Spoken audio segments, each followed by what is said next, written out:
Save the date. 18th of November 2023 at Elise Convention Center. You Deserve It Foundation present Edie's Winter Enchantment Ball. This is the Top Lovers St. Martin edition, featuring artists Tishon, Hunnely, Juju V, Ray Laufer, and Randy Leroy.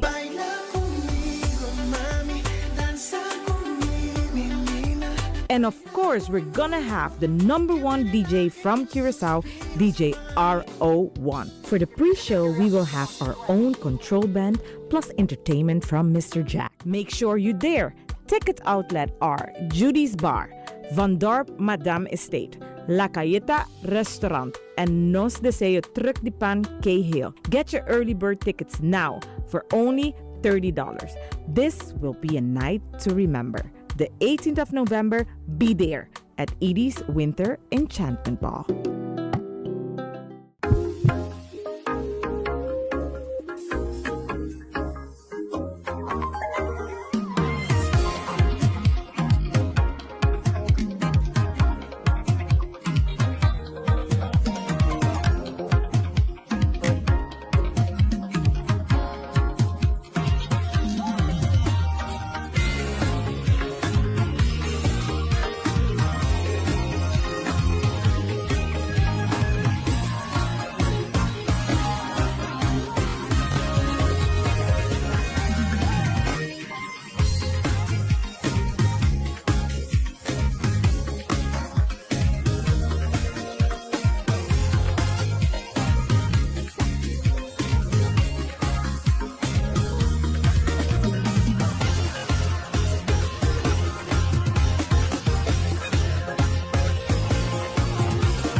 It's time to promote, so come out and vote. We now waste no time, we now make no joke. We voted for you, our Assembly and Rolex Jr. Candidate #9, hard time but he come to shine. Came from the struggle, well and we cannot stumble.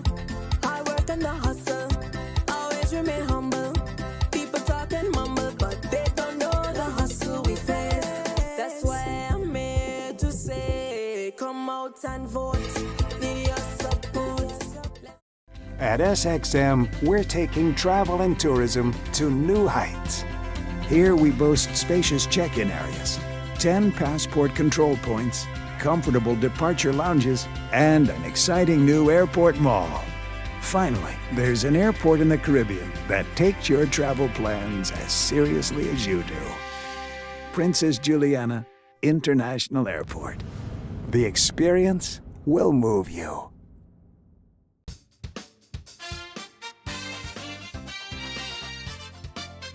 Hello, my name is Andrew Dick.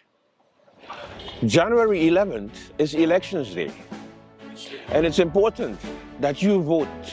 You're conscious. You vote for somebody that you can trust. You vote for the new person that just comes out of the blue and changes parties and decides that they are going to represent another party and be all new and fresh and have fresh ideas. Who am I talking about? Absolutely every politician in St. Martin. Welcome to the Late Night Show. Hope everything is okay. Hope everything is all right. Okay. Where do we begin? All right, let's begin. We're going to start slow. Friday, the 17th of November was D-Day. Why it was D-Day is because Olivier Arnel versus Omar Otley. Omar Otley versus Olivier Arnel. Another slander case, round 2. First one was 2 weeks ago with the Prime Minister, Sylvia Jacobs. That's where he got his first cutters. Now he got his second cutters in the second case, whereby Omar Otley came with the receipts. And Olivier Arenal came without a lawyer because things rough. So he had to represent himself in court, you know. I am a god, you dull creature. And for some reason, I again have to let all you know that stop watching Law and Order if you think you can represent yourself or be in St. Martin and think that you could just, you know your rights and everything. We have a whole different setup. Our whole setup is completely different. We just don't just decide that we're gonna, you know what? This looks easy. I'm gonna represent myself. And I will not be bullied by that.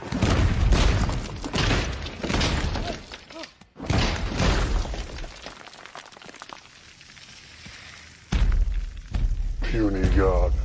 No, during the case, there was a moment where the minister's lawyer was talking, and then as soon as she finished talking, he wanted to rebuttal, and then the lawyer was like, the judge was like, no, it doesn't work like that. No, it's not a tit for tat. And which argument is better? It's no facts versus fiction. Again, slander versus freedom of speech. You cannot just erase 6 months of you dotting this, you crook, you corrupted mother, and 1 hour later.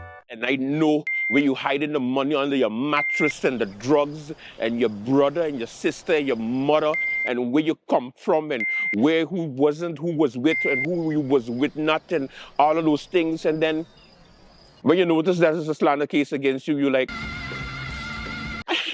I never said those things. Your Honor, I'm from Congo.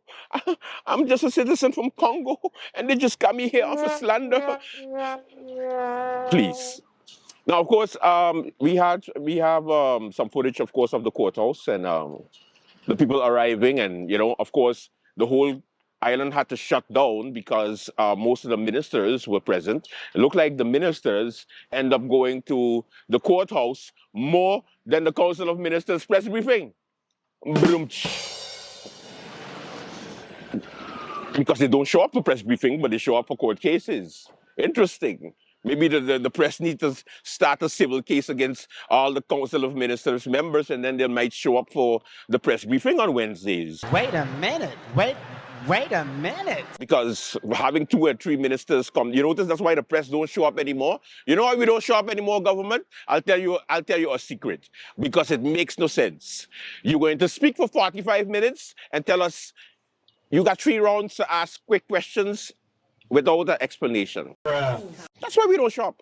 It makes no sense. We'd rather catch you on the road or call you and say, hey, what's going on with this?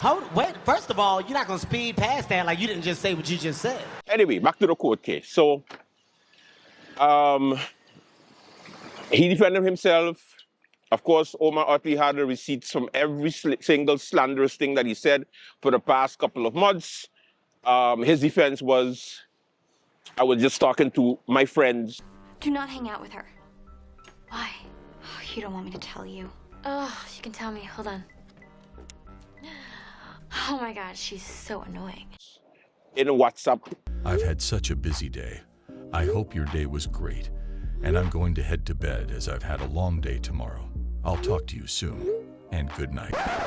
Where do we stop at, privacy, and how is it that a private person cannot say what they want? And this freedom of speech, I can say what I want. I can say what I want to my little groups, even though there are a bunch of groups and they can send it out to different people. Even though I say the people of St. Martin, even though I say that we have to eradicate them, even though we say, on the side of the road, so I gotta hail up people. Even though we say that, you see, he threw me off. Shucks, he threw me off. Yes, even though we gotta eradicate them and we gotta get them out of office. And now he's in St. Martin, when he said, Did you notice, and I need you to understand this, that this man literally lied to the court by saying in this first case that he will not be able to be on St. Martin for his court case with Sylvia Jacobs until, get ready for it, until the end of January 2024. Do I need to say it for the people in the back? His first case, why he had a lawyer, why he was supposed to be showing up with video link. He said he's not able, he's working in Congo to support his family, and therefore he cannot be there, and he can't be there at two places at the same time, and that's why he has a lawyer to represent. Then he says he's going to represent himself via video link. Then he shows up like, surprise, I'm here. Here's Johnny. Partner, you lied to the court.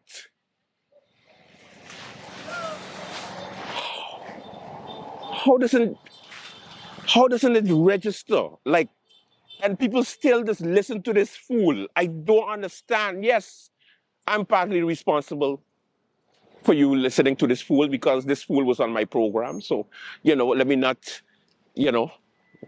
I'll take responsibility a little bit. Shame. Shame. Shame. Shame. Shame, shame, shame. Shame on you. But the contradiction, the walking contradiction, 1 minute he tells you he doesn't want anything, he just wants prosperity for St. Martin, and he loves St. Martin. The next minute, he gets a Congo citizenship, and he says, if you don't vote for who I tell you to vote for, I am leaving St. Martin forever, or you will sink and die without my advice. Talk about narcissism. Here is some highlights.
Two hours later.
All right, on to bigger and better things. Postulation Day is the 22nd of November.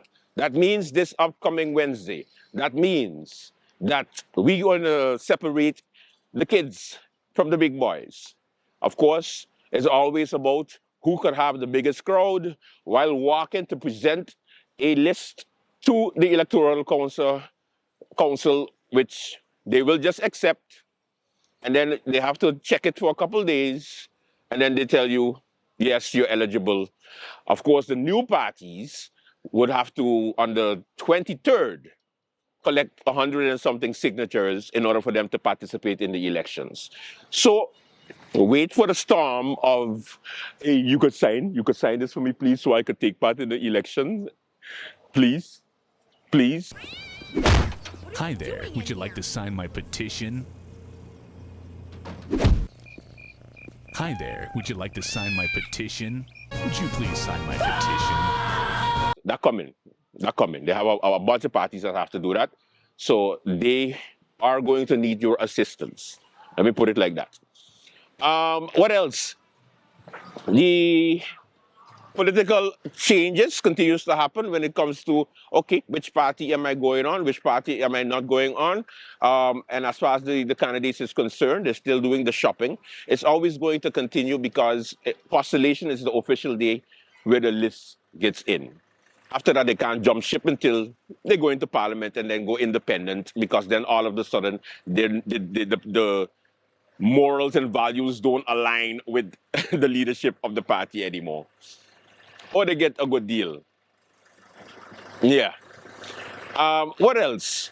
It's also important that we mention people that during the election season, Late Night with Andrew Dick will be as critical as possible, meaning to say, will be the same.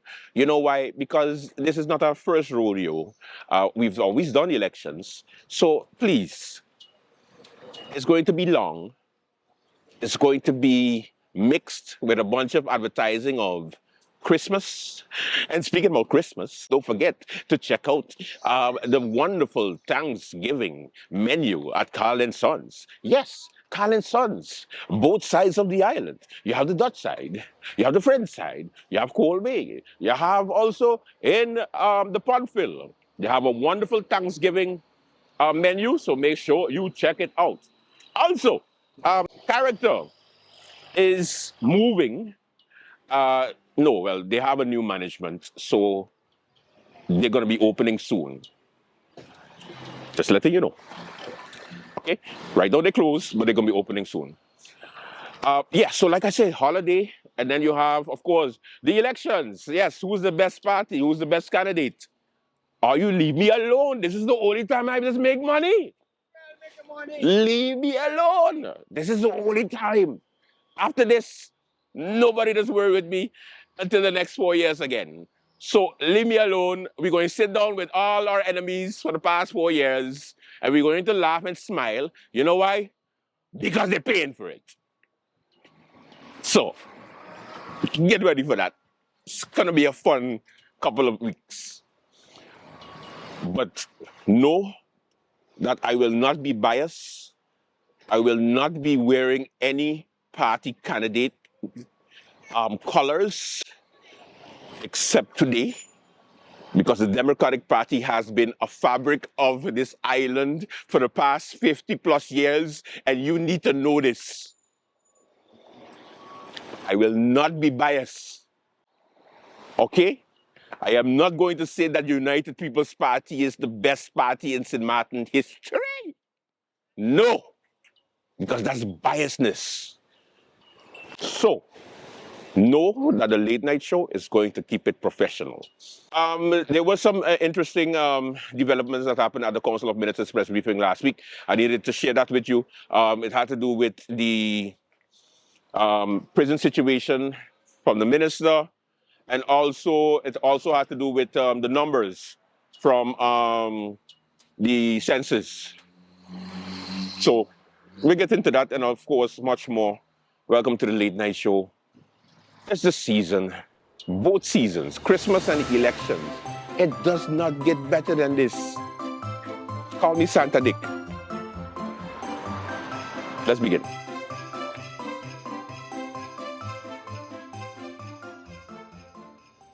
Parliament right here would love nothing better than to say, let's allocate 10 million guilders towards helping our issues in social needs and so on. But how are we to do that when we have all of these conditions of, well, you can't get more liquidity, you need to cut, you need to do this. Many of us feel like we're in a position where we can't fully extend our ability to legislate. But my decision is to stay where I'm at. At the end of the day, the way that MP Rolando Bryson leads, he allows me to work. He gives me that freedom to work. It's not always a phone call of pressure or do this, do that, don't do this, and that's part of the reason that I'm able to produce.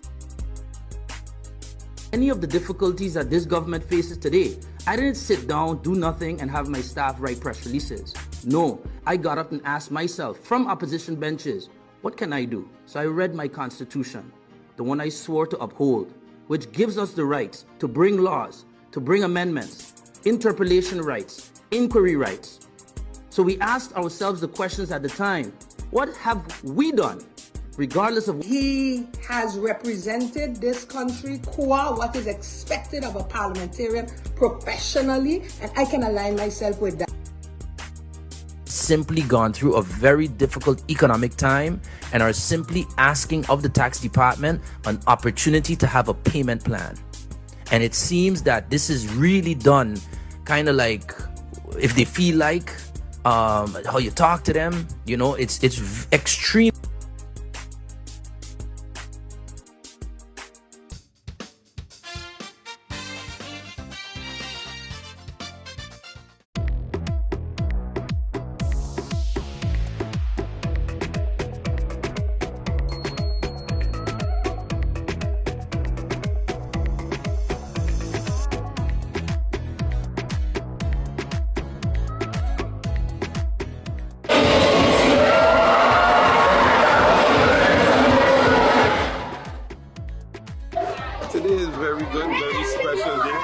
As you see, we went to Learning Unlimited, and then I was invited to Mac School.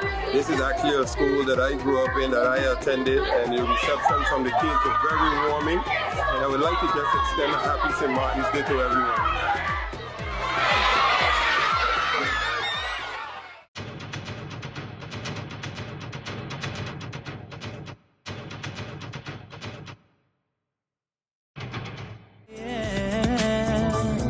St. Martin, we probably go far, and we know, search for a sign of a change, a chino. You know it got days when you feel like a zero. I woke up this morning, but feel like Mark Mingo. Tomorrow be a better day. Respect is the key, education gon' matter, so don't you try to run away. St. Martin, the place where the food is good, the people is good, the music is good. We living like we on a road. You're trying to take us down, but I'm thinking cause they really don't. Misunderstood. Oh Lord, help us protect ourselves, help us look in ourselves. We're searching for what they call the fire that's in ourselves. I just want to see the best from my motherland. I just want the whole world here to understand that we came from the bottom of the sewer, now we heading way up, high up unto Wonderland. Opportunity is yours, so make it happen. Take an action, change.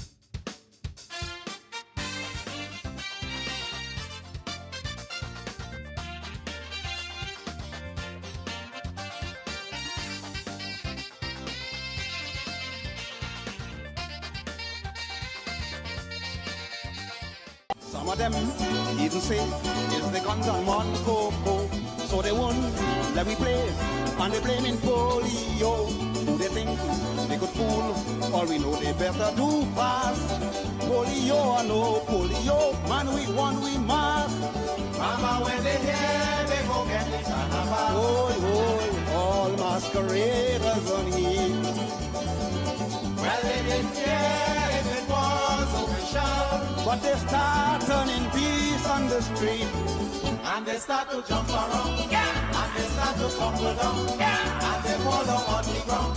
If you see how they did, but what was so comical in the midst of Bacchanal? Rain comes and wash out Maxim Bay. Who they think they could fool? All we know they better do pass. Polio or no polio, man we won, we must. Mama, when they hear, they go get the carnival. Oh, all masquerade.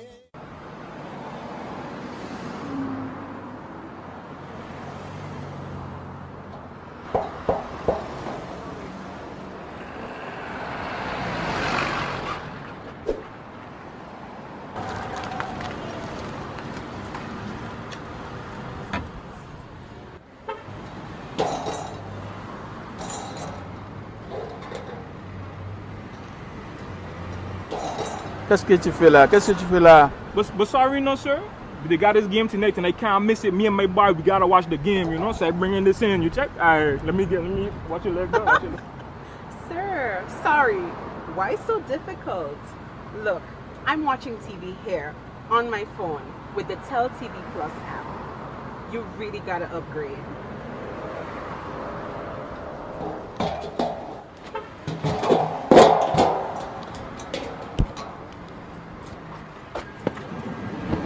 Okay, so miss, tell me about the Tell TV Plus. I hear about this. Okay, so once you apply for Tell TV Plus, you can enjoy it anytime on the go. Anytime? Anytime. On the go? On the go. You simply download the app, log into your account at any time, sit back and enjoy. You will never have to miss your match. Yo, bus driver, take me back to tell him now, please.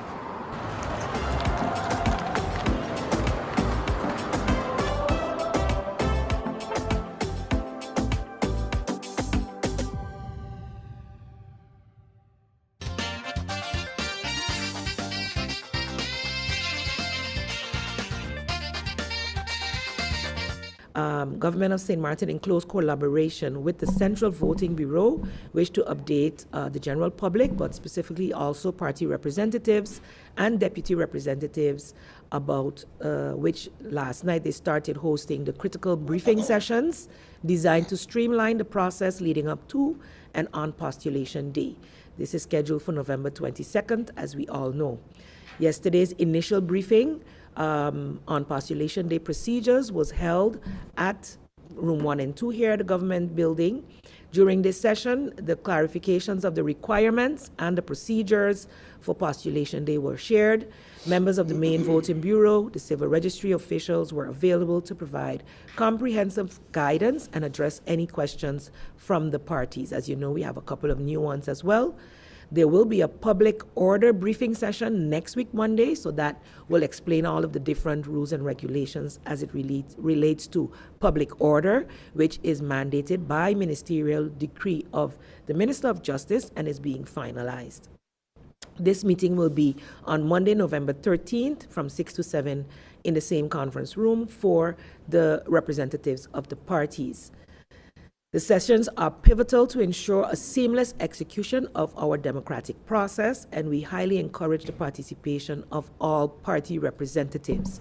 Of course, we will follow up with an email to highlight the main decision points and that you would have it in writing as well.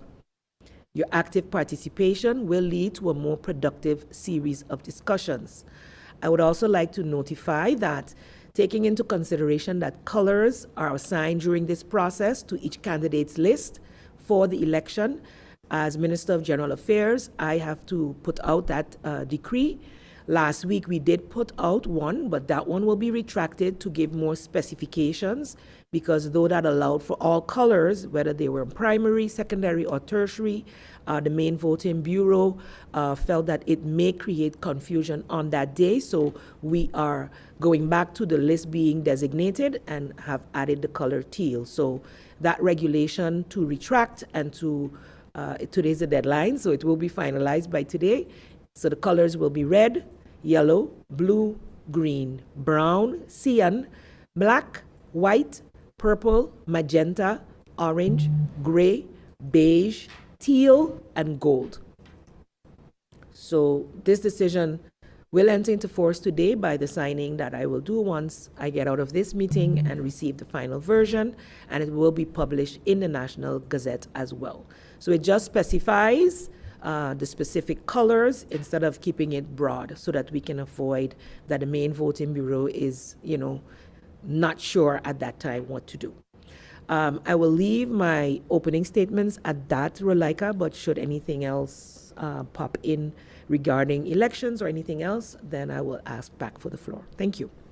This morning, I'd like to provide clarification and insight into a significant decision made by my person as Minister of Justice, specifically the return of responsibility for the police holding cells to the police force of St. Martin.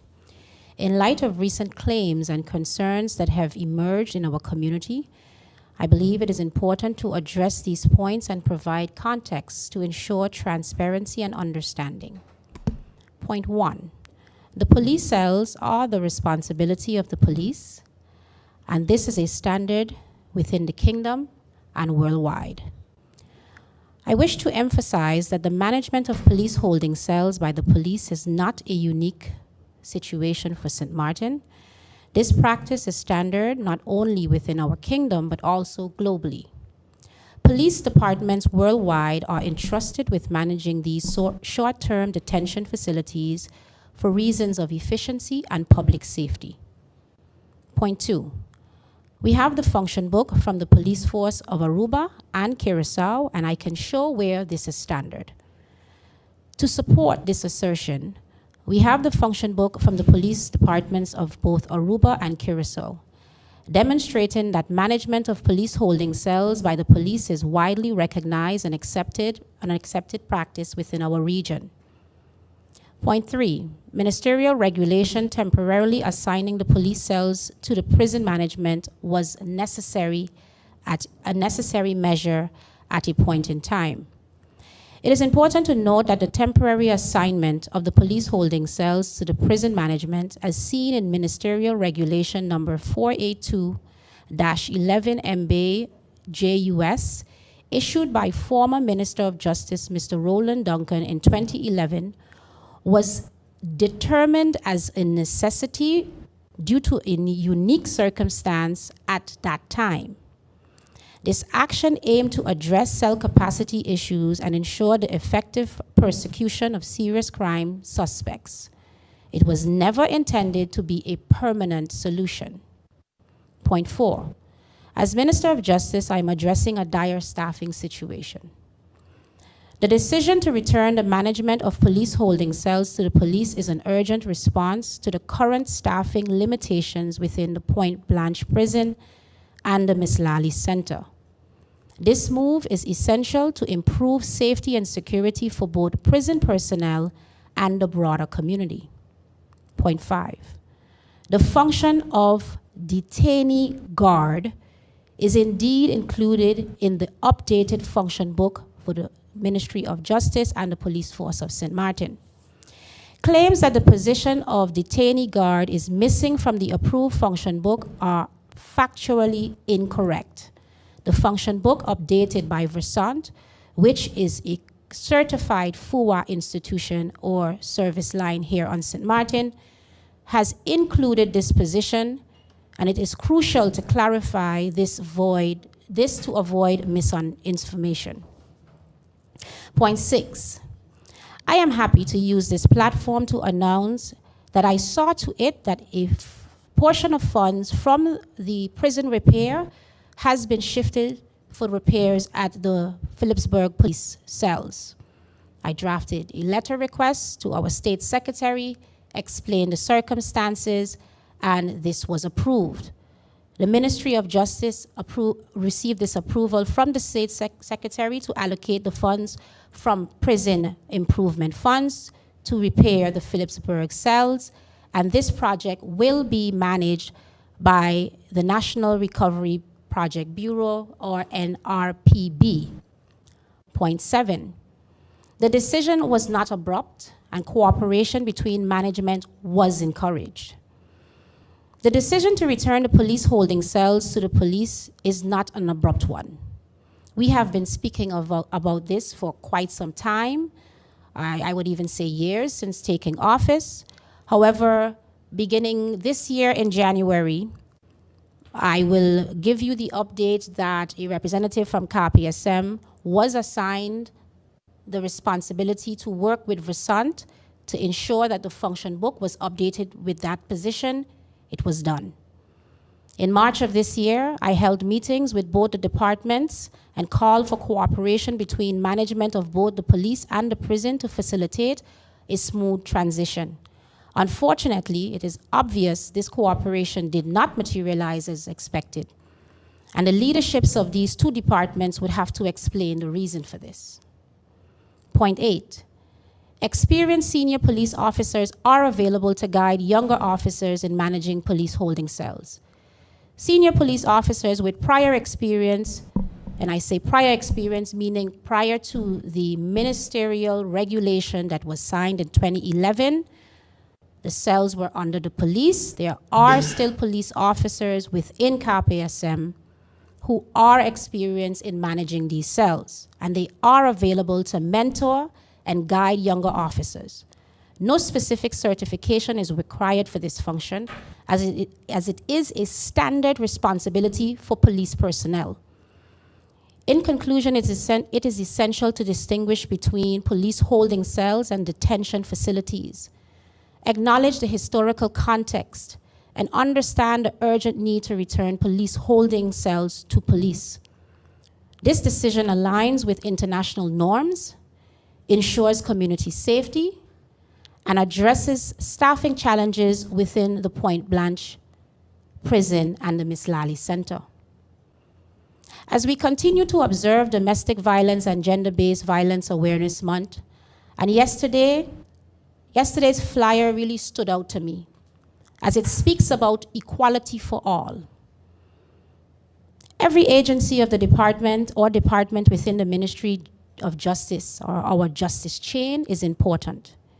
Each requires the safety and security role and responsibility for this country. To that end, I am asking the police officers of St. Martin to see that their colleagues of the prison is in dire need of returning to the prison, and has simply asked that the police cell management be returned to the police as it was prior to 2011, and as it is done within the rest of the kingdom and the rest of the world. That said, any industrial action due to this decision will be a direct statement to your colleagues that you do not stand in solidarity with their plight, and this cannot be the case.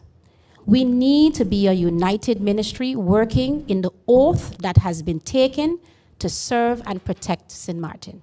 And with that, I end my opening statements. I'm available for questions. Thank you for joining us. We now move on to the question and answer session, and as Bibi Shah of SMN News is the only media present, I will allow her 4 questions. Bibi, you have the floor. Thank you, Rulaika. I will start with the Minister of Vromi, since he wasn't here for a while. And Minister, in your opening remarks, you spoke of all the roads that will be upgraded.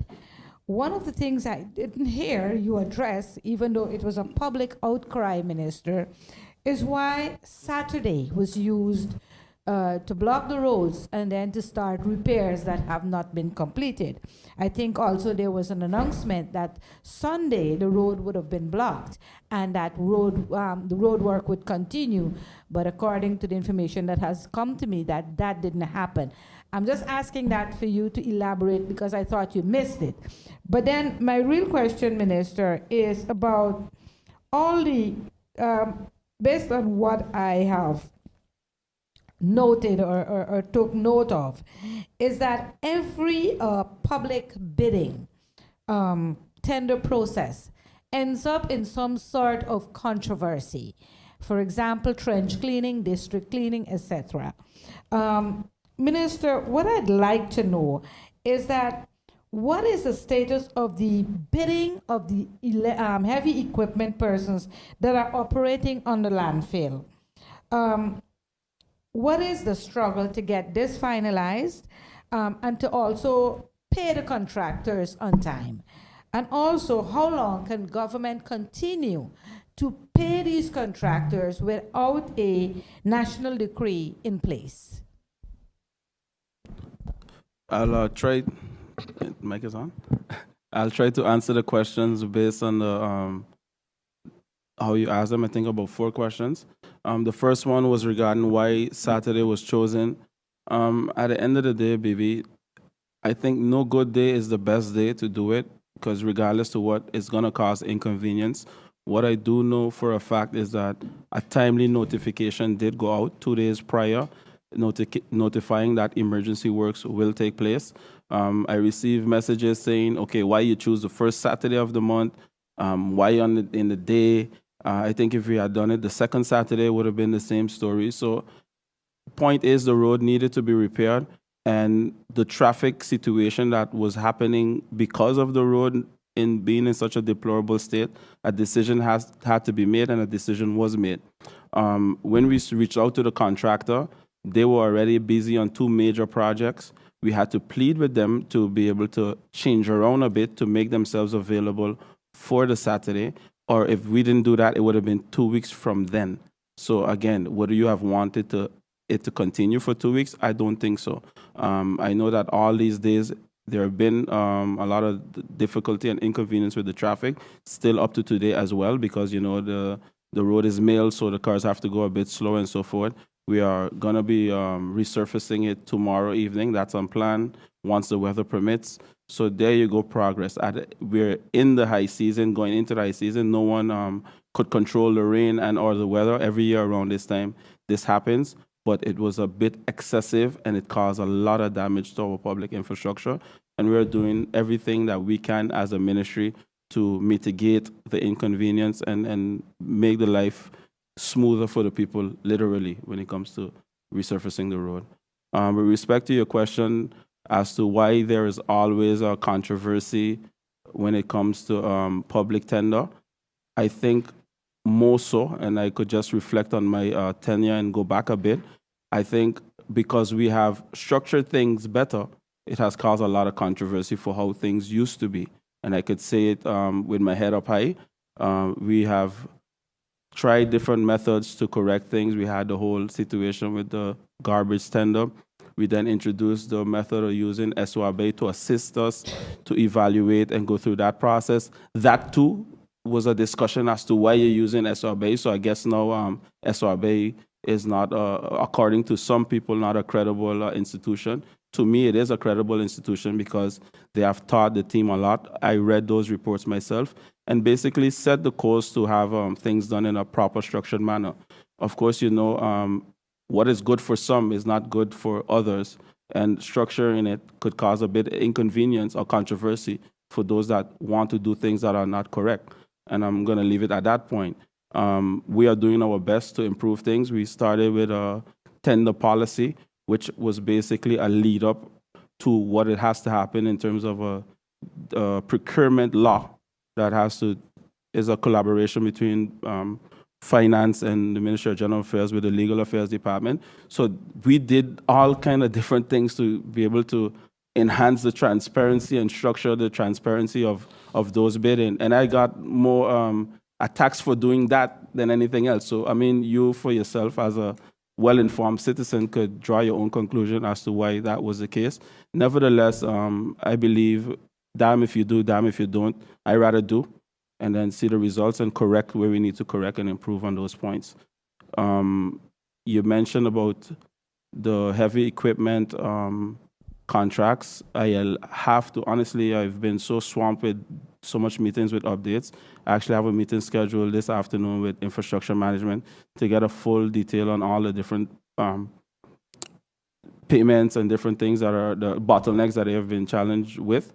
I had other meetings with other departments over the last couple of days, so I'm basically playing catch up. And I know for sure that they are doing their utmost. As you know, we have a shortage in human resources.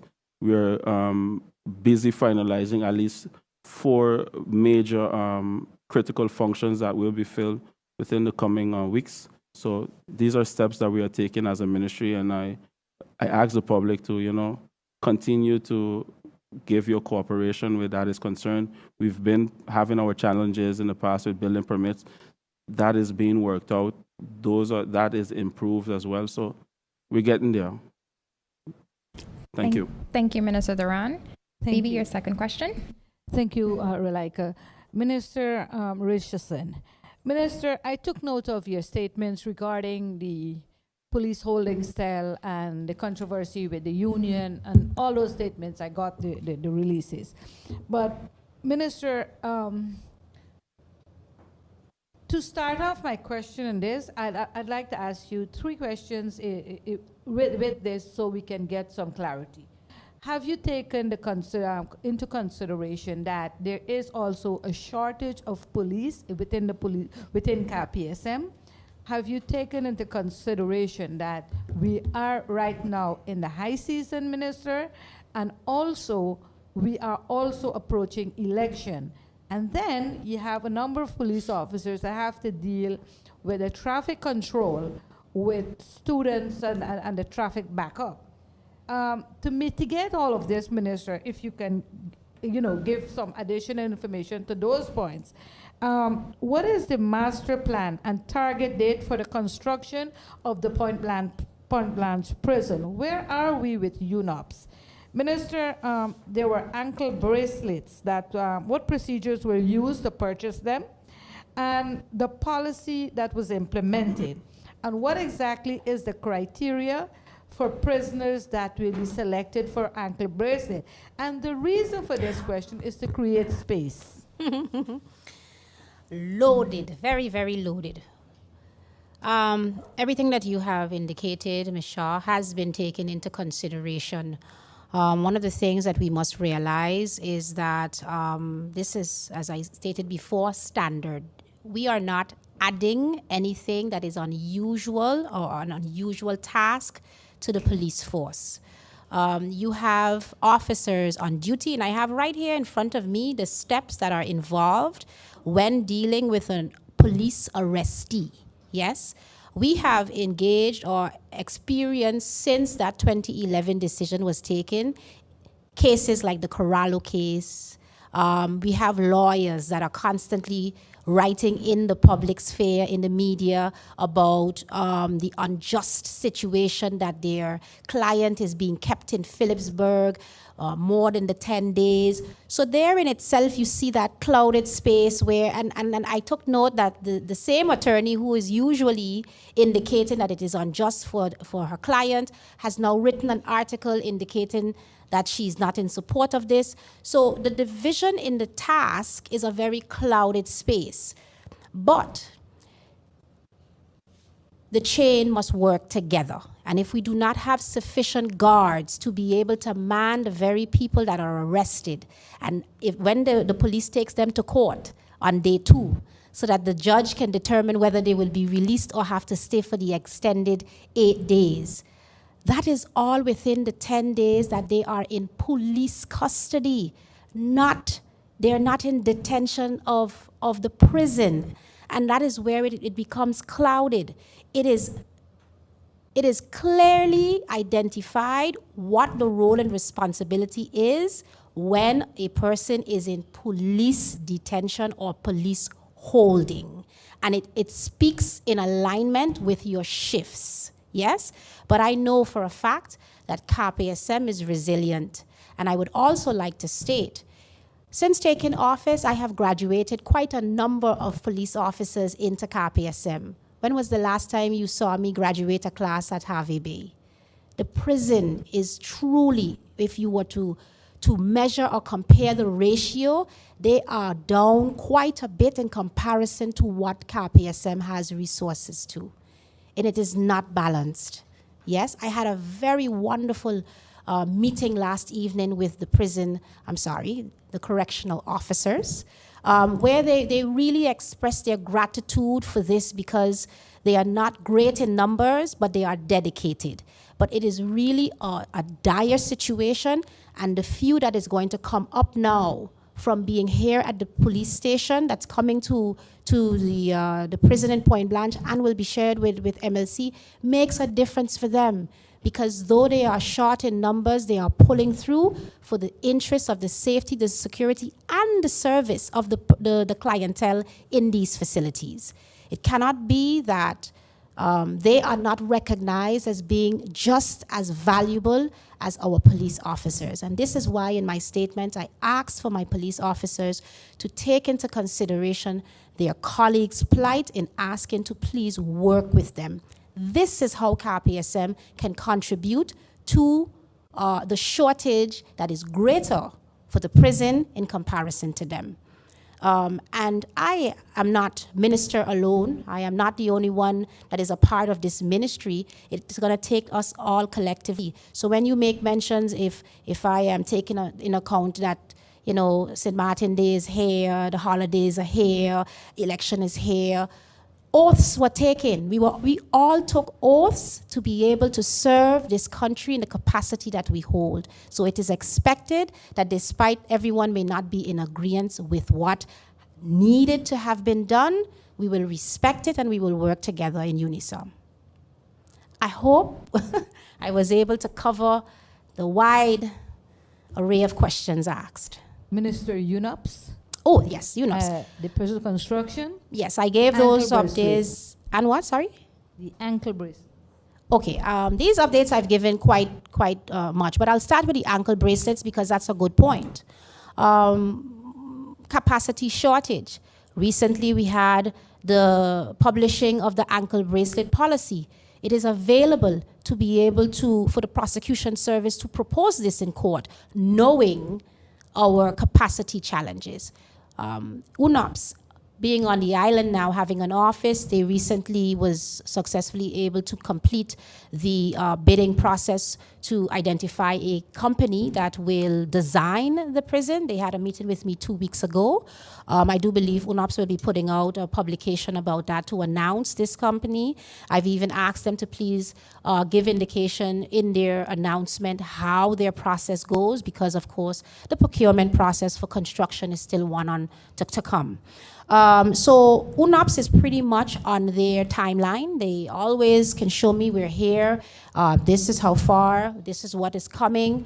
We are going to be seeking a meeting with Parliament pretty soon for us to be able to give these sorts of updates, but we're on track. We are on track. And I've also asked that the prison look a little bit further within the facility as it is, if there's opportunity for us to improve some of the cells that are there, to expand their availability. Because all in all, the Miss Lally Center is currently not even being used for what it was intended for. So the arm of trying to have capacity has been stretched quite a bit, but the necessity of having proper manning for these facilities is just as important. What I missed is that you did not give us the figures, the final figures from the voting bureau, not the voting bureau, civil registry. And if you can give me those figures, as well as how many seats are we going for, 15 or 17, and what's our quota? Yes, indeed. That was supposed to be in my press briefing notes, so my apologies. And I'm happy that you did ask for that. I did receive an update. The total number of registered voters for the upcoming elections is 22,553. 22,553, with the breakdown by gender being male 10,647, 10,647 males, and 11,906 females. 11,906 females. A further breakdown will be provided by Civil Registry to give more demographic information, including by districts, which will be shared as soon as we have that. The closure of the voter registry on October 23rd, 2023 gave us these numbers. This keeps us at the same amount. Actually, the total amount did not reach to 60, so it didn't go above. I don't have the total amount of residents because that determines, so it stays at 15, as well as thanking the citizens of St. Martin for their active enrollment, demonstrating their readiness to participate in the democratic process. We encourage all voters to stay informed about election developments as we continue preparations for Election Day, January 11, 2024. Further details regarding the polling station locations, the voting hours, the public order protocols will be communicated in subsequent releases. And in also, if necessary, we may determine next week to have a press conference. The Ministry of General Affairs, the Minister of Justice, as well as the Central Voting Bureau appreciate community's involvement in shaping the future of St. Martin, and we look forward to a free, safe, and clear election on January 11, 2024. Thank you for those questions, and I do look forward, as I said before, to seeing all out on St. Martin Day. I mentioned that I had one or two things I may have forgotten, Relaika, and one is that we are busy with the steering committee meetings. When I heard the questions towards Minister Samuel, tomorrow the Council of Ministers that have projects are involved in a steering committee meeting with the relevant trust fund, World Bank, and NRPB representatives to ensure the furtherance of these projects that are government's projects that the NRPB is executing on our behalf. We do understand that certain checks and balances, especially as it relates to environmental safeguards, has delayed several projects, but we also as government have to ensure that we are pushing from our end and providing the necessary information. So with that being said, Relaika, I thank you for the extra time. That is it for the Late Night Show. Thank you so much for watching. Until Monday, where we will begin the countdown to postulation 2023. Oh, it's going to be so much fun. Bye-bye.